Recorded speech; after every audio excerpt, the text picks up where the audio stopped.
మురళి, నా స్థితి చూడు. నాకు పెళ్లి కాలేదన్న బాధతో నా తల్లిపోయింది.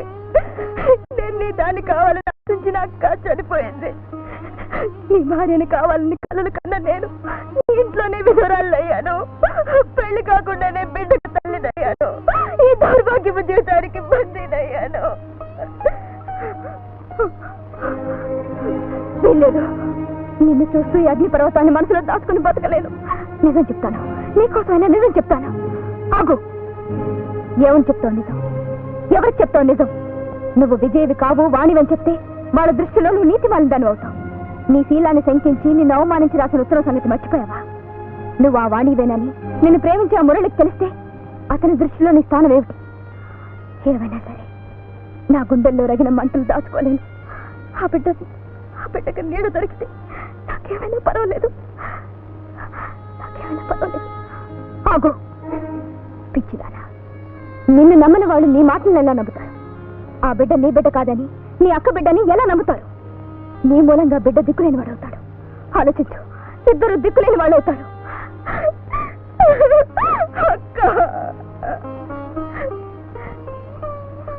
బాబు నా ప్రాణంగా చూసుకుంటానక్క.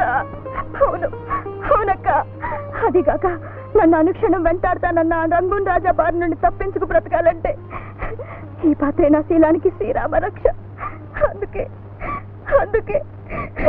నేనిక వాణిని కాదు, నేను విజయనే. నేను వాణిని కాదు, నేను విజయనే.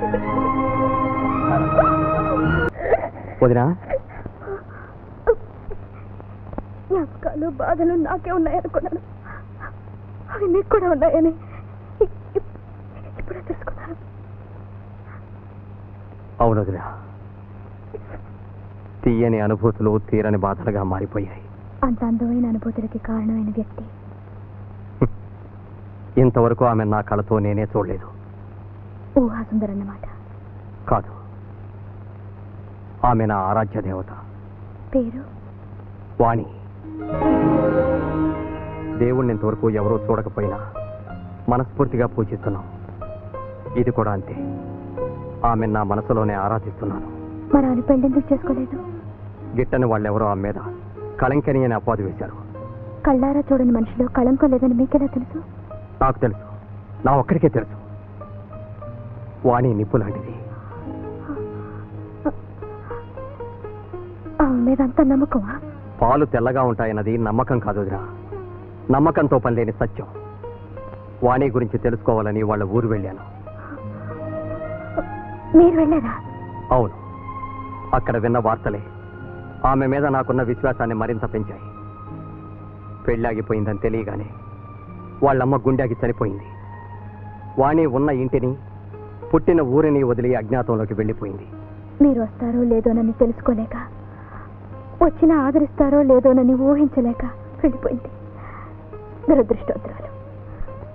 తెలుసుంటే ఎన్ని అపవాదులైనా భరించి మీకోసం కళ్ళల్లో ఒత్తులు వేసుకుని ఎదురు చూస్తుండేది. తొందరపడి తన జీవితాన్ని నాశనం చేసుకోండి. ఇప్పటికైనా మించిపోలేదు. వాణి కోసం జీవితాంతం ఎదురు చూస్తాను. ఎప్పుడు కనిపించినా నాదాన్ని చేసుకుంటాను. నిజంగానా? అవును. కానీ వాణి ఇప్పుడు ఎక్కడుంది, ఎలా ఉంటుంది? ఈ క్షణంలో నా ముందు నిలిచినా నేను పోల్చుకోలేదు.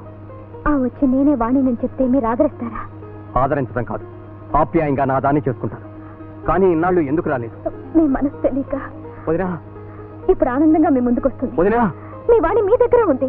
వాణి ఎక్కడ? నా వాణి ఎక్కడుంది చెప్పు వదినా. నా వాణి ఎక్కడుందో చెప్పు. వీల్లేదు, నిన్ను చూస్తూ ఈ అగ్ని పర్వతాన్ని మనసులో దాచుకుని బతకలేను. నిజం చెప్తాను. ఆగు. ఏమని చెప్తావు నిజం? ఎవరికి చెప్తావు నిజం? నువ్వు విజయవి కావు, వాణివని చెప్తే నీ మూలంగా బిడ్డ దిక్కులేని వాడవుతాడు. ఆలోచించు. మురళీ కృష్ణ రారా, ముద్దుల కృష్ణ రారా, మురళీ కృష్ణ రారా,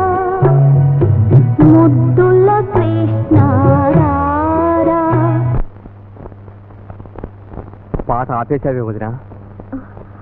మీరా మీరు ఇప్పుడు వదినా, నీ పాట నాలో అందమైన గతాన్ని మేల్కొల్పింది. నువ్వు పాడుతూ ఉంటే నా వాణి గొంతు గుండెల్లో ప్రతిధ్వనిస్తోంది.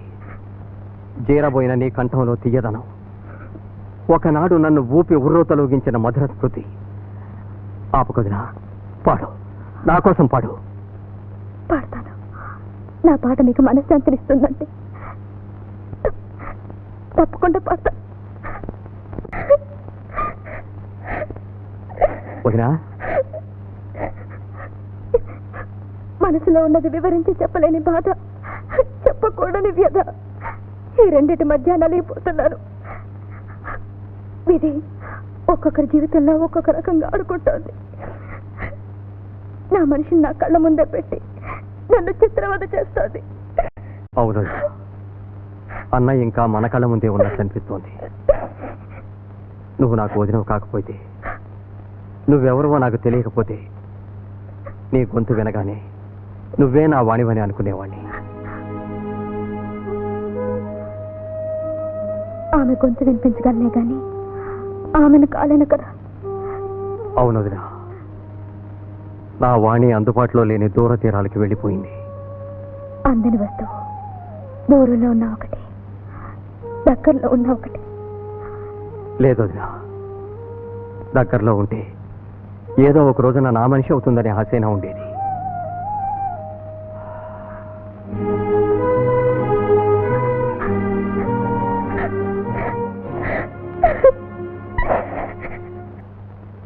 Good morning sir. Good morning sir.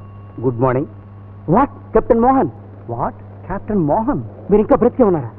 My God, ఏమిటి గురు ఇది? సార్, ఈయన ఎవరనుకుంటున్నారు మీరు? నేను రంగూన్ నుంచి వస్తున్నాను సార్. నా పేరు రాజా, రంగూన్ రాజా. ఫెంటాస్టిక్. మీరు అచ్చం మా కెప్టెన్ మోహన్లా ఉన్నారు. మోహన్? మోహన్ ఇప్పుడు ఎక్కడ ఉన్నాడు సార్? అయితే మీకు ఇంకా తెలియదా? మోహన్ యుద్ధంలో చనిపోయాడు. ఆ వార్త విని ఆయన భార్య విజయ కన్నుమూసింది. ఏంటి గురు, వాణి కోసం కొండంత ఆస్తి వస్తే ఈ ఉమ్మడి చావార్త విన్నాం. ఒరే, వాళ్ళు చస్తే మనకేం నష్టం లేదురా. కానీ వాణి ఎక్కడికి వెళ్ళిందని? ఆవిడ చచ్చిపోయి ఉంటుంది గురు. ఇది చావాల్సిదలా ఉంది. రే బఠాణి, వాణి విషయం ప్రస్తుతానికి మర్చిపోదాం, రూట్ మారుద్దాం. రే, అర్జెంటుగా సుందర్రామయ్య గారి పెద్ద కొడుకుని అయిపోతాను రా. అవ్వచ్చు గురు, మీ ఇద్దరు కొడుకు ఒకటే. ఆ sweet young beauty Radha Mohan ని ప్రేమిస్తోందని అక్కడ విన్నావా? విజయ్ చచ్చిపోయిందని ఇక్కడ విన్నావా? ఈ చావార్త అక్కడ చెప్పామనుకో, ఆ రాధ మెళ్ళలో ముడుముళ్ళు వేయచ్చు, ఆ లక్షల ఆస్తికి వారసుండి అయిపోవచ్చు. సింపుల్. ఓకే గురు, ఒక్క దెబ్బకి రెండు పెట్లో.